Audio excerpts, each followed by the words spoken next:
بسم اللہ الرحمن الرحیم۔ السلام علیکم۔ آج ہم آپ کے سامنے اس لشکر کا بیان کریں گے کہ جس نے کعبۃ اللہ کو گرانے کے لیے اپنے فوجی لشکر کے ذریعے کعبۃ اللہ کی طرف چڑھائی کی۔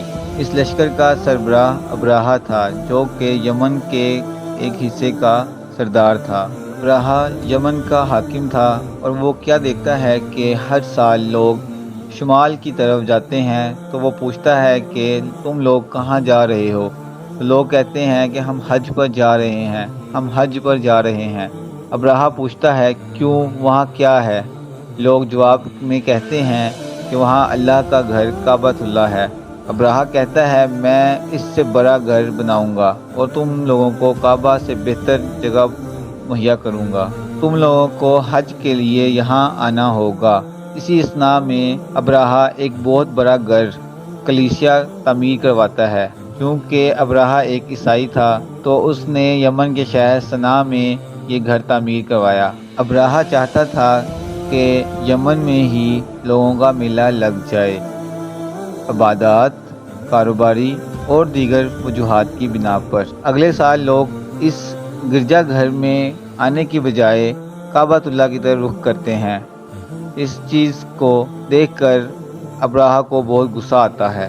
ابراہہ نے قسم کھائی کہ وہ کعبۃ اللہ کو گرا دے گا، معاذ اللہ، استغفر اللہ۔ اس نے اپنی فوجیں اکٹھی کی۔ اس کے فوج کے پاس بہت سارے ہاتھی تھے۔ قرآن پاک نے بھی اس لشکر کو ہاتھی والے لشکر کہہ کر نامزد کیا ہے۔ جب یہ لشکر طائف کے پاس پہنچا تو ابراہہ نے اپنے لشکر سے ایک آدمی کو مکہ مکرمہ بھیجا جو کہ مکہ کے سردار سے جا کر ملے اور انہیں بتائے کہ وہ مکہ کو خالی کر دیں کیونکہ وہ کعبۃ اللہ کو گرانے کے لیے آ رہے ہیں۔ اس وقت حضرت عبد المطلب خانہ کعبہ کے متولی اور سردار تھے۔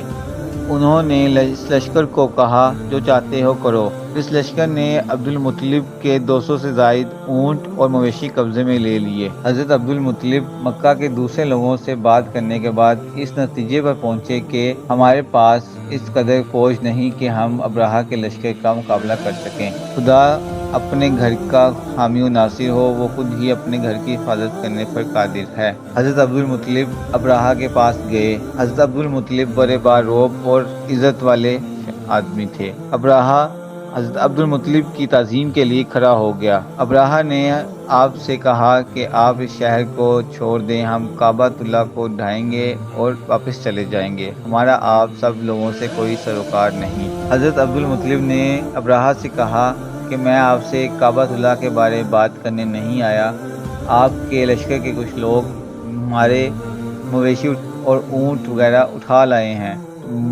برائے مہربانی وہ ہمارے اونٹ ہمیں واپس کر دیے جائیں۔ ابراہہ کہتا ہے کہ آپ کو اس چیز کی فکر نہیں ہے کہ ہم آپ کے گھر کو ڈھانے آئے ہیں۔ اس پر حضرت عبد المطلب نے ابراہہ کو جواب دیا کہ مویشی میری ملکیت ہیں اور ان کا جواب دہ میں خود ہوں، اور کعبۃ اللہ کا مالک اللہ ہے، وہ خود اس کی حفاظت کرے گا، اس لیے میں اپنے مویشی واپس چاہتا ہوں اور ہم مکہ کے رہائشی شہر چھوڑ دیتے ہیں۔ تمام مکہ والوں نے پہاڑوں میں جگہ لے لی۔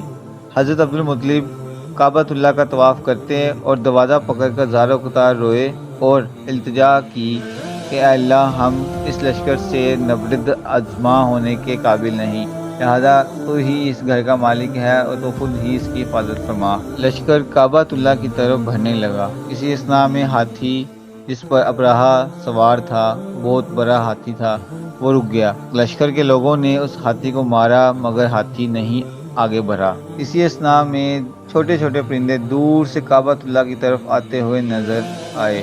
جب وہ پاس آئے تو انہوں نے کعبۃ اللہ کا طواف کیا اور کیا دیکھتے ہیں کہ ان کے پنجوں میں چھوٹے چھوٹے کنکر ہیں۔ وہ پرندے کعبۃ اللہ کا طواف کرنے کے بعد لشکر کی طرف گامزن ہو جاتے ہیں اور پرندے اس لشکر پر وہ کنکر برسانا شروع کر دیتے ہیں۔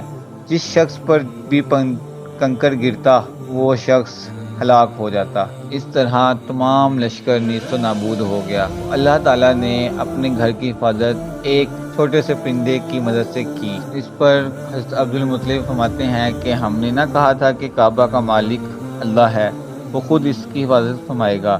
تو خدا نے اپنے گھر کی حفاظت خود فرمائی۔ تو اس طرح لوگوں کا اللہ تعالیٰ کی ذات پر ایمان بھر گیا۔ اس واقعے سے یہ ثابت ہوتا ہے کہ اللہ تعالیٰ جو چاہتا ہے وہ کرتا ہے۔ وہ ایک مچھر کے ذریعے سے نمرود کو تباہ کر سکتا ہے۔ اللہ تعالیٰ صرف فرماتا ہے ہو جا، سو وہ ہو جاتا ہے۔